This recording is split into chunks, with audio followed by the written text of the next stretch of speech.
ბათუმში მრავალბინიანი კორპუსის გამრიცხველიანების პროგრამა გრძელდება. პროგრამის ფარგლებში კორპუსებსა და სადარბაზოებში მილგაყვანილობა შეიცვლება.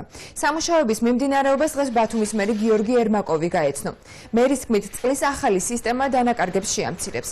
გამრიცხველიანების პროგრამა ბათუმის მერიამ 2014 წლის ოქტომბერში დაიწყო და 2015 წელს უნდა დასრულდეს. პროგრამის ფარგლებში მრიცხველი 31,000 აბონენტს დაუმონტაჟეს. მისი განხორციელებისათვის ევროკავშირის ფონდმა 4,5 მილიონი ევრო, ბათუმის მუნიციპალიტეტმა კი 1,6 მილიონი ლარი გამოყო. ეს პროექტი მოიცავს დაახლოებით 500 საცხოვრებელ კორპუსს, ეს არის დაახლოებით 31,000 აბონენტი, არის ინდივიდუალური გამრიცხველება, კერძო სექტორში ეს გამრიცხველება თითქმის უკვე დამთავრებულია.